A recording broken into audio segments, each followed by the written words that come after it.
Praise the Lord. Good morning. My name is Winfred Owino, Ambassador of Christ for all nations. I come from Tororo, Uganda, from a father who married many women.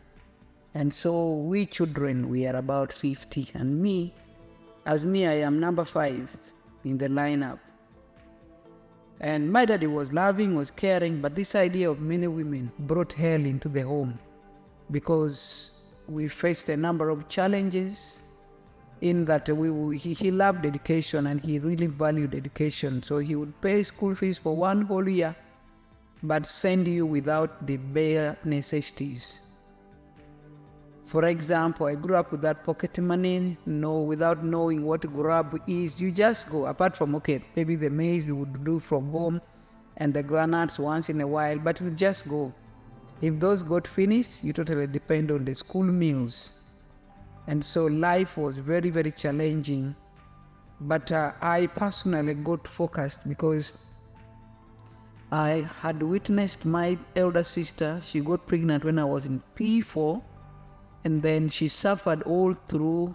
By the time I finished my primary 7, she had produced 3 kids in her first marriage, and she committed suicide and died. So that was an alarm bell on my head, and I told myself I should look at the boys as my brothers. And since they are fellow parasites like me, they need help from their parents, I need help from them. There's no need for me to cross from my father's head into anybody's head. So I got focused on my academics and studied hard until I was able to finish my degree by the grace of God. There were quite a number of challenges along the way, but that lesson which I learned, that my sister messed up with boys, she got pregnant and died very early after suffering in a marriage where she was forced to go to. It was a big lesson for me, and it kept me focused, and I am who I am because of all those things that I saw in my early time.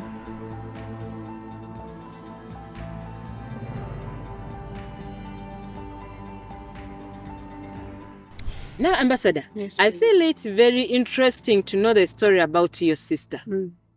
What happened? Which class when your sister got pregnant? Okay, by then my sister was in P7 Sure. and I was in P4.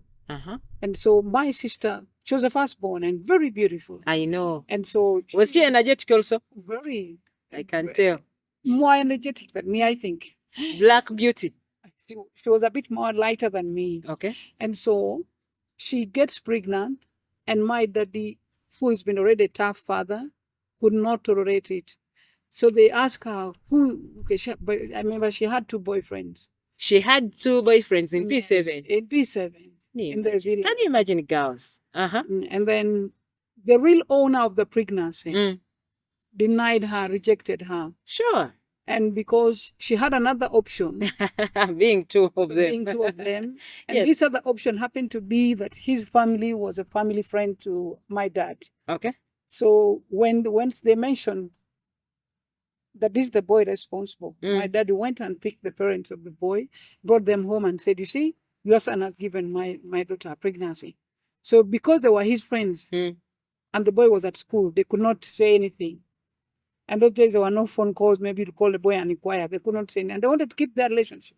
So they accepted my sister before my father. But when they went back with her, the mother-in-law really tormented her. Sure. She suffered hell. The boy came back, he rejected her, but she was there.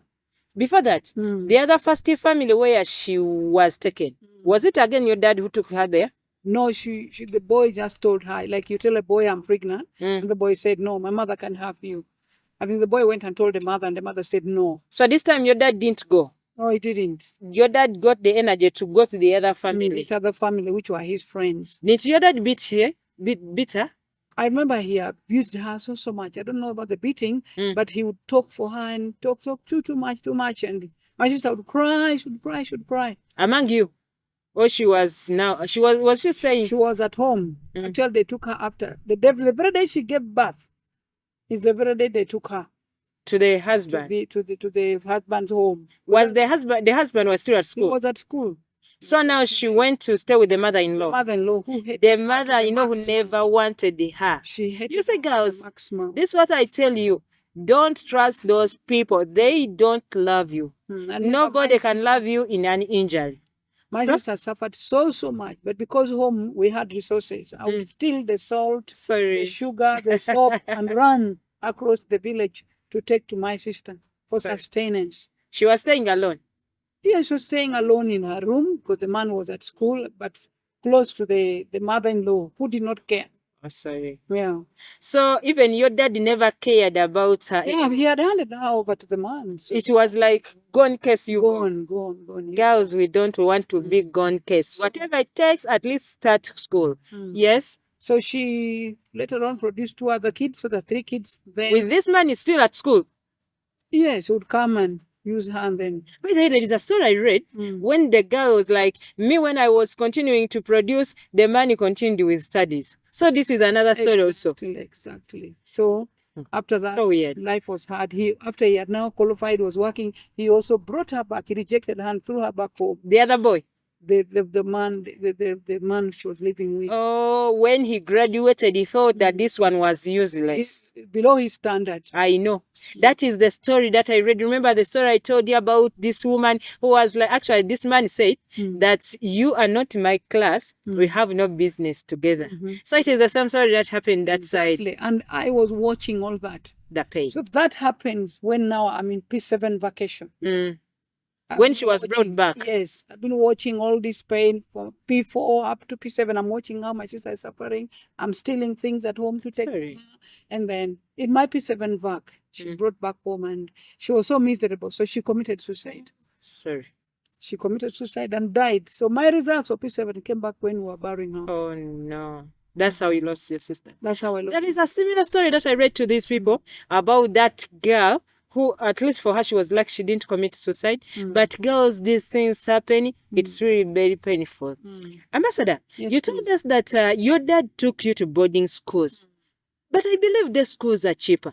Was your dad poor? No, my dad was rich. In fact, he was one of the rich people in that time. Can you imagine? My dad had 3 cars, 600 cows, which would milk. 600? Yes, we would milk 300 cows every morning. Oh my God. And that time there was not selling of milk. Milk nowadays is when they start selling. So we'd drink milk, drink bongo. You can see. I I can imagine. Milk, and most people think we are bachiga. By the way, Fat legs. But that was because of the milk we had in that place. But 600 cows. yes. And all to you, but you were going at school without the essentials. Yes, he could afford to pay school fees for a whole year. And then you take us in his car, minus the necessary, apart from the stationery. No books. I mean, no soap, no Vaseline, no sugar. No pads. No pads. That was so interesting. Yeah, it was. And people knew us as children from the rich man's home. Can you imagine? So there was no way I would beg. Instead, I became very stubborn. So I would go to the bathroom minus water, minus soap, because there's no way I would carry water and then have no soap to bathe. So I would bathe from this basin and conclude that way. You use people's soap. Survival for the fittest. You had to be strong enough to I survive. had to be strong. But were you having a relationship with your dad? Would you tell him that situation? We could tell him, but he would ignore and give more attention to the women that was changing every day, Hey, tell me. Some children were having it right. They were getting utensils, right? Yes, from some special mothers. Tell me, some children were having the right things. And some of you, yet you were in the same home. Same home, same father, but different handling. They were handling others. But your mother was the first woman and she was the wedded woman? Yeah, and that even makes it more worse. Why? Because she was the first to be rejected and others were added onto her. Did she leave the home or she stayed? My mother is still there up to today. Sure. By the grace of God. She's a hero. How old is your dad? My daddy is about 89. My mommy is about 84. So you told me that your dad was not close to you. Yeah. No, daddy was totally not close to us. He was close to us when it was time for working. What are you going to do this? Go and do this, do that. But after that, we feared him like a lion almost. because So you never got the childhood love. we did not. That's the truth of the matter. And parents out there, no matter what happened, whether you marry out how many women, please remember your children, because you'll need them. Now my daddy is like a baby. He needs us, but we don't have that attachment. That emotional attachment was not there, was not established from early age. I am only able to communicate and relate with my dad because of Christ, because of salvation. But I had a point where I really, really rejected and also hated my dad. To speak the truth, at one point I was praying, God, why doesn't my dad die so that we are called official orphans? Oh, sorry. Here now we are like orphans. Very, very annoying. Yes. It had to click in your mind. Several times, not once. You were not feeling the dad in your life. And he was present, so blocking other people from helping us. That's what I thought in my mind. Because especially when compassion came around and helping many children. So other children who are orphans officially were better off than us, who were admiring, like, love that. They were officially orphans. Yes. And at least it could be noticed. Yes. But you had a dad, the dad wasn't, and he was rich. He was rich, but women were enjoying him and having all these benefits, and we are watching, and we are working because we will dig in the gardens. And does he regret that situation? I think I need to sit him down and ask him, how do you feel? Update now. But I think he does, because he will really need us, but we feel like the children find it hard to get close to him. Actually, I was in a somebody and somebody was like, what have you done on earth? Instead of saying that I've left you 50 children, the children you've not given love. Those children will be just a problem wherever they go. They are, they have that gap. They miss. There is this fixation. At the right time, they are looking for the love that would have been given to them when they were children. Now, Ambassador. Yes, please. It's really so annoying that you had to be with that childhood. But what kept you going? Why did you study? For me, I saw study as the only solution to all these problems. Because look, my mother was a goalkeeper. She was not working. She just received everything, whatever they gave her. But there was one of the ladies at home, the wife of my daddy, who was a policewoman. So she had monthly salary. And she was better off, she would dress better, and she would even give my mother some clothes. So I saw if one worked hard and became a working class, you'll be able to sustain yourself. And I reasoned it like this. As early as secondary school, I said, if my mother was working, then she would have helped my sister in her situation. But because she was helpless, my sister also became pregnant, became helpless, and joined the bandwagon. Goalkeeping women. I said, no, I will not do that. I will work hard, have a better future, earn money before I think about men. Dear girls, you should always have a driving force. You hear what Ambassador had to pass through. No matter the situation, she didn't have grub, she didn't have parts, she didn't have anything. But what she had was the faith that she can change the future. She didn't want to be the bandwagon. Because her mother, I love the word goalkeeper. She was always... Goalkeeper, you receive salt, you receive matchbox, you receive everything. But when you work... Dear girls, don't be goalkeepers.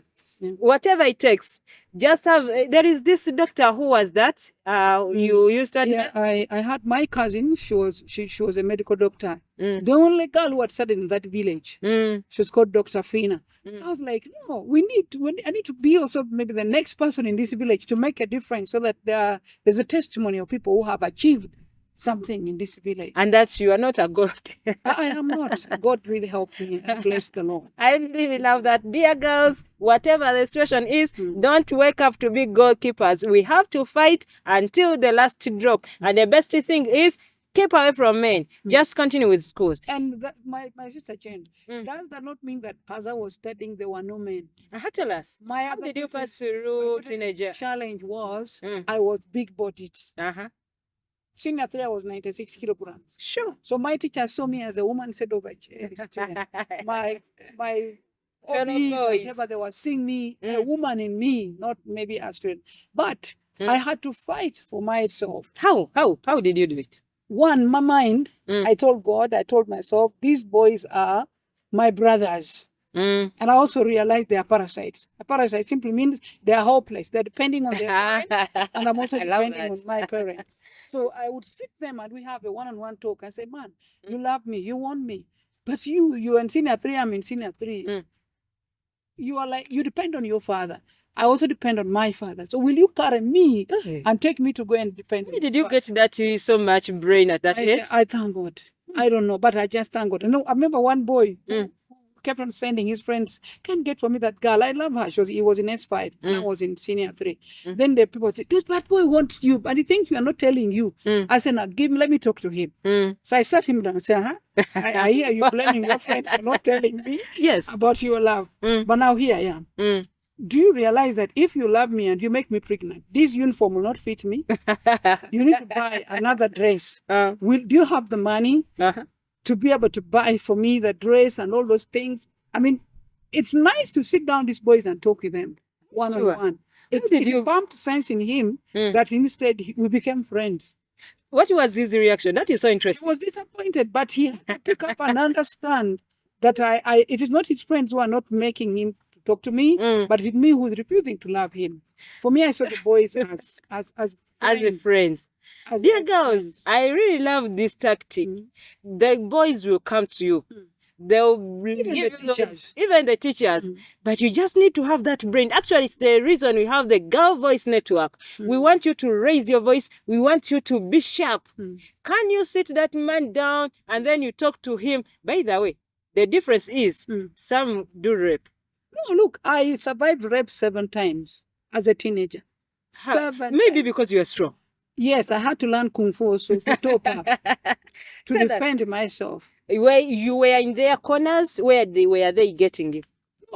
Like some cousins, they come home and they say, go get for me a shoe. Get for me the other thing. Then they come to the room and close you. Okay. One time I was a Catholic before then. I missed rape even from a Catholic priest. Yeah. On a Monday morning. Say it again. Say it again slowly. Say it again in a camera, please.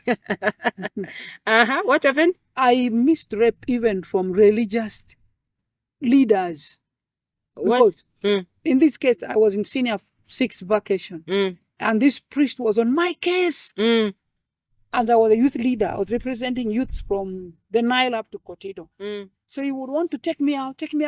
Then when we get there to his friends, this is my darling. This is my darling. But within me, I knew I wasn't. And so one morning, we finished mass at 7 a.m.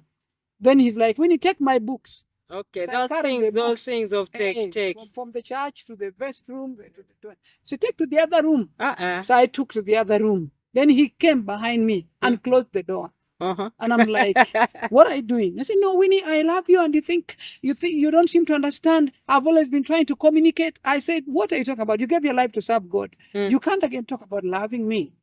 So I told him, you know what? If you don't open the door, I'm going to give one shot. The people who have been from the mass will be the ones to rescue me. So he quickly opened the door and I left. You were lucky. I was lucky, thank God. And not much times that my other girls are lucky. That's why I tell these girls, run away. When they tell you to take those books, throw them there and run away. At least you'll be a big-headed, but don't enter into that room. You may not be Kabode as Dr. Ambassador Winnie here. And then, I think the best thing that helped me in my life is to talk. I talk boldly and openly. This thing of being, you know me. Some girls are funny. Then you hear me, I don't love you. You were not this kind. No, I wasn't, I think. I wasn't really. I wasn't. Because, look, I had lost a sister. A beautiful sister whom I love. And I've seen how my mom is suffering as a goalkeeper. And I have a future to fight for.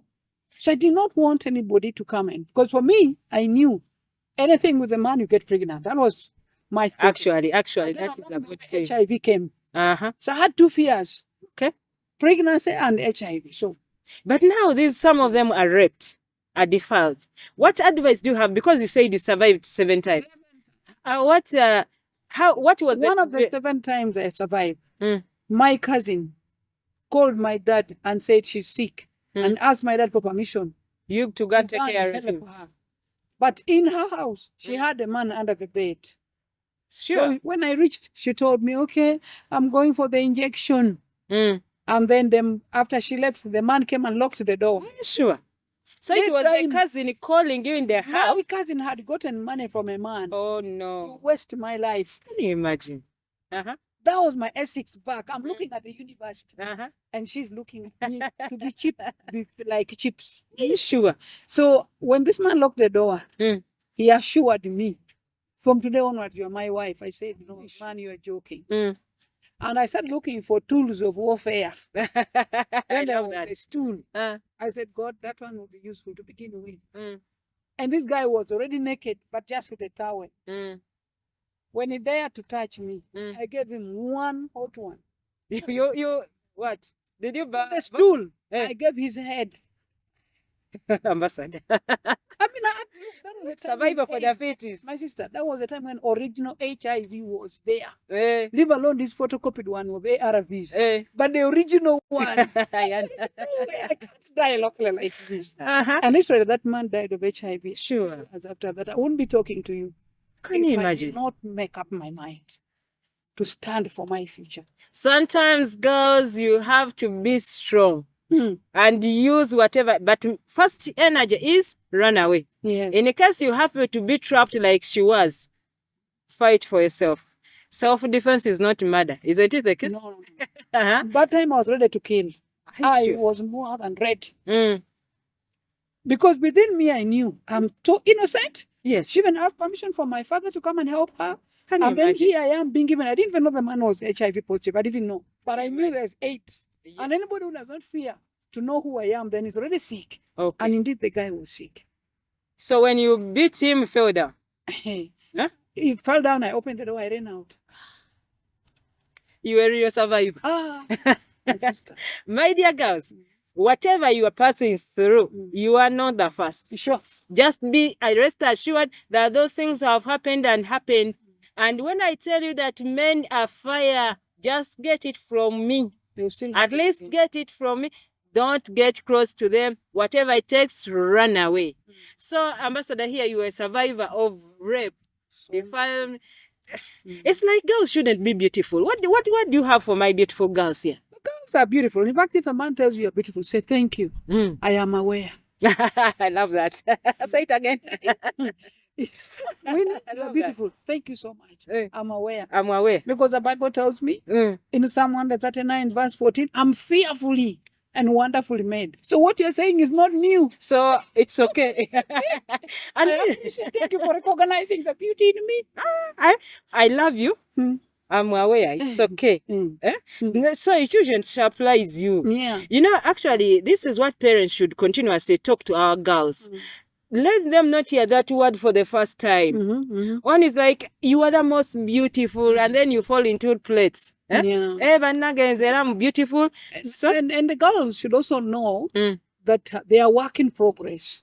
work in progress. Yes, you are still a raw material. Okay. Let's take, for example, analogy of a chapati. Mm. Who would want to eat chapati which is still white? No. They are still rolling it and making it round like this, and then you say, you want to eat it? No. Okay. So even that man that loves you, just tell him, sir, thank you, but I'm a raw material. I'm Wait. still work in progress. Can you kindly I wait love for my that. parents I love that. to finish me, then hand me over to you when I am a better product? I'm beautiful, thank you, but I'm still a raw material. Yes. Wait for me to be prepared enough that my parents send me off to you Yes. officially. Yes. I love that. Girls, we can pick up from there. And then what else do you have for my dear girls? Because you know the generation is decaying. Ambassador, Yes, I've please. had situations, girls are raped in their homes, Yes. in their houses, and you also, you experience this. They are even in church. Can you imagine? I experienced it. Even my cousin brothers, my uncles, but you have to just fight for your life and be alert. Don't take things for granted. Mm. Be sober. Nowadays, for us, those days when we were growing, there were no bikers, whatever. They were not there. Mm. We had big shots like for these primary sportswear for children. But you gonna put on your bikers, You, put on your shorts, and then be alert. you walk armed. Walk armed. And Actually, then keep out of their way. I don't avoid that one being is alone. important. Avoid being alone. At least be in groups, be this. But you can still be fixed in those corners. Mm. There are times when I was fixed. I remember one day my dad gave a driver to take me back home. Mm. And the driver drove and reached the forest and stopped. Can you imagine? And he wanted to rape me. What When time he was did it? It was like coming to 7 p.m. Mm. And I told him no. And this guy had muscles. You know, this Bigger than yours. but muscles. I was like, God, how is a human being going to survive here? But God was gracious. One of my uncles came around with a bicycle. Are you sure? And I said, this vehicle has a problem. Uncle, put your bicycle here. We shall go together. Are you sure? So it is also sometimes God helped you. They're family drivers. And look, my sister, I lost a friend of mine when I was in senior 2. She was in senior 1. But she had 9 boyfriends. 9? Yes. What class was she? She was in senior 1. From a 9. very rich home with 9 men all around. Bigger than him. Tractor drivers, the woo-woo. She was just in another world. Then she told me, Winnie, how can you be without a lover? I said, no, I don't need one now because I have a free. You are raw material. I am still raw material. And so this friend of mine would have bought. She would have bought, but finally an abortion killed her. Oh, sorry. And when she committed that last abortion, I was in senior 5 by then. And then she did not tell the parents it was an abortion. She said headache. But it was an incomplete abortion. Okay. So she got rotten and died. She had everything, but in wrong mindset, wrong company. So we need to be focused. We need to be careful. I'm glad, Ambassador, you've passed through these stories and you've known these people. You've had to see. It's really a living testimony. This is the Girl Voice Network. We are going to take a break and then we shall come back and get to know much about a lifestyle. This is a living testimony. She survived rape 7 times. She survived. She's a real survivor. But one thing I learned from her, she was outstanding. She was never taken for granted. Just know yourself, girls. Don't be this one who is like, you said, these things you start rotating and you hear.